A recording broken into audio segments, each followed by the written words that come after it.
All India मजलिस इत्तेहादुल मुस्लिमीन के प्रत्याशी इम्तियाज़ जलील ने एक जनसभा को संबोधित करते हुए कहा है कि मौलाना सज्जाद नौमानी साहब और दीगर उलमाओं को गुमराह किया गया, गलत सर्वे रिपोर्ट पेश किया गया। देखिए उन्होंने एक जनसभा को संबोधित करते हुए क्या कुछ कहा है। मैंने मेरे हर जलसे के अंदर ये बात कही है, दोबारा आपको ये बात बताना चाहता हूँ कि कुछ फेक अकाउंट्स के जरिए कुछ उलमाओं को गलत तरीके से गलत शब्दों का इस्तेमाल करते हुए मजलिस इत्तेहादुल मुस्लिमीन को बदनाम करने की कोशिश कुछ लोग कर रहे थे।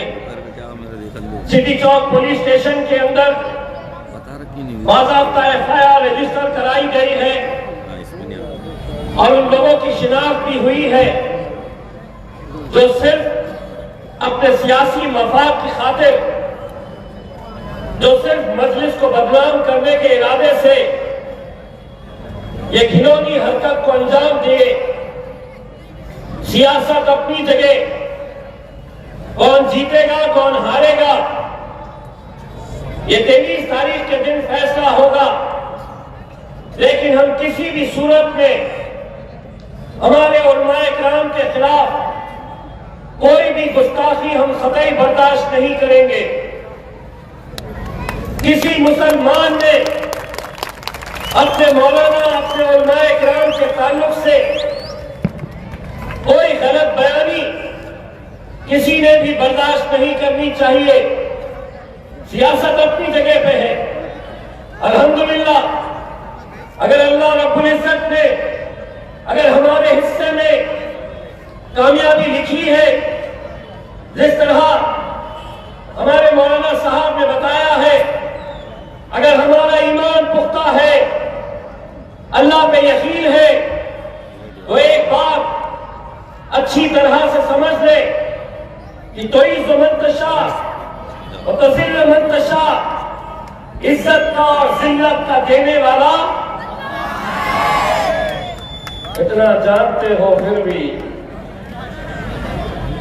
मैं आप लोगों का शायद मैं लफ्जों से आप लोगों को शुक्रिया अदा नहीं कर सकता हूं। लाखों लोग जमा करना, हर रोज हजारों की तादाद के अंदर इतने सारे लोग अपनी मोहब्बत का इजहार करने के लिए हमारे बीच आते हैं, हमारे साथ खड़े रहते हैं। यही ताकत है जो हमें हिम्मत देती है। अल्लाह ने मुझे मौका दिया महाराष्ट्र की विधानसभा के अंदर जाने का। मैं यकीन मानिए महाराष्ट्र की विधानसभा के अंदर एक कानून लाना चाहता हूं, और वो कानून ये है, एक ऐसा कानून कि हम महाराष्ट्र की विधानसभा के अंदर मांग करेंगे कि हम हर चीज बर्दाश्त कर सकते हैं, हमारे हुजूर की शान में गुस्ताखी हम कतई बर्दाश्त नहीं कर सकते। एक ऐसा कानून लाना चाह रहे हैं कि जहां पर हम किसी धर्म, किसी मजहब के खिलाफ अगर कोई भी कुछ कहता है तो उसके खिलाफ कार्रवाई होनी चाहिए।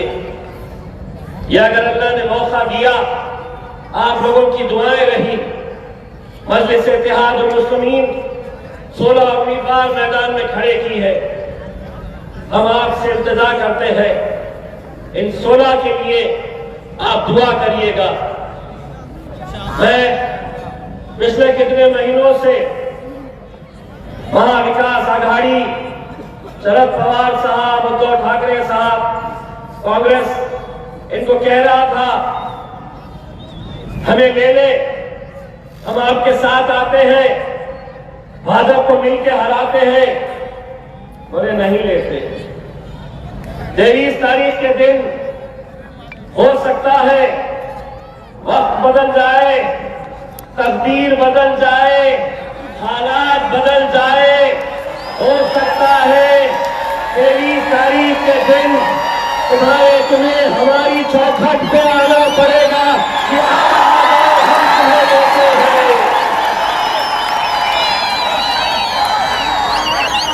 मुमकिन है मेरे भाइयों, अगर हम मुत्तहिद हुए, अगर हम मुत्तहिद होकर अगर हम खड़े रहे तो यकीनन ये मुमकिन है। मैंने पिछले 20 दिनों के अंदर असद साहब, अकबर साहब एक जुनून की तरह अलग अलग उम्मीदवारों के लिए दिन और रात एक किए हुए हैं।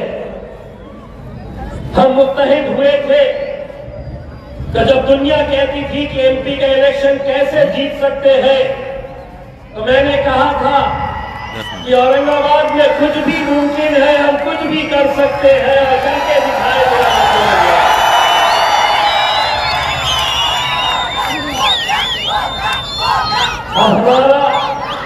हमारी नजर हमारे शहर के नौजवानों की नजर आसमान में है। हम आपको ऊंचाई पर ले जाना चाह रहे हैं और कुछ लोग आपको 50 साल पहले खटारा साइकिल पर टूरी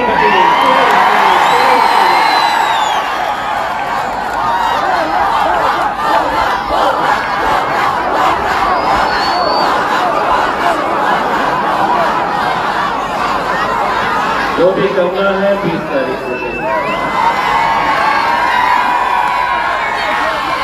मेरे भाइयों, इस इलेक्शन में हमने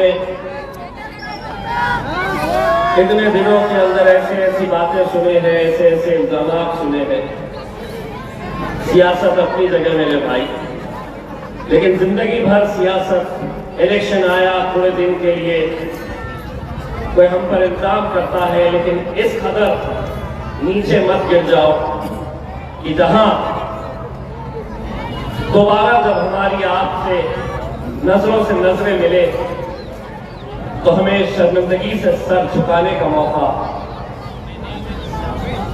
यकीनन मुखालिफत होनी चाहिए, लेकिन इस कदर नहीं होनी चाहिए कि जहां बैरिस्टर असदुद्दीन अवैसी को दुनिया उनकी एक झलक देखने के लिए तरसती है, वहां अगर उनके खिलाफ इस तरह की बयानबाजी कोई करता है, गलत लफ्जों का इस्तेमाल करता है, तो हम अपनी क़यादत कैसे खड़े करेंगे मेरे भाई, कैसे खड़े कर पाएंगे।